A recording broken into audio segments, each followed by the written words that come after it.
The Texas Department of Transportation is taking part in raising awareness, urging people not to drink and drive. And take a look at this. This is certainly something interesting called Plan While You Can interactive dodgeball experience, which demonstrates how drinking can impair a driver's reflexes. And it will be at the island tomorrow starting at 11 a.m. This campaign urges drivers again to plan ahead for a sober ride home. Joining us to talk about the many dangers that are involving drinking and driving is DPS Lieutenant Johnny Hernandez. What a pleasure to have you here on the show. Well, thank you, Michelle. Thank you for inviting. Really important stuff, and really we want to take it home. I added all this information because it's really a collaborative effort out there for you guys. And that's correct. You know, you got the local law enforcement, you got the sheriff's office out there, and of course precinct officers out there, and of course the Texas Department of Public Safety.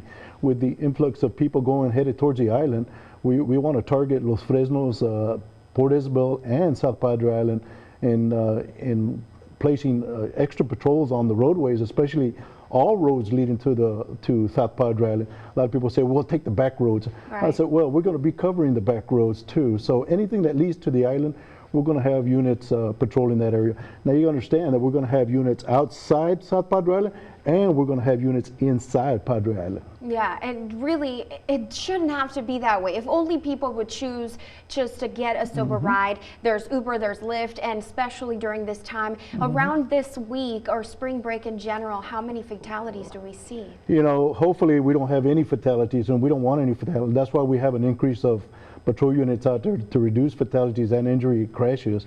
You know, but eventually, you know, they can happen if they go into the dangers of drinking and driving, you know, and this is what we want to reduce. And you got to remember that Cameron County is a no refusal county, which means if you refuse the DWI, you know, the statutory warnings, that we can actually get a warrant for your blood and get it that way. So with Cameron County allowing us to do that, and plus we have personnel that's going to be 24 hours EMT, phlebotomists and all that, they're going to be the ones that are out there going to be on call, and if we need them, we will draw their blood and request a warrant also. And definitely the violation, I am sure, is a hefty price. Well, it's a $2,000 fine, 180 days in jail or both, and plus, you know, you can lose your license for a year.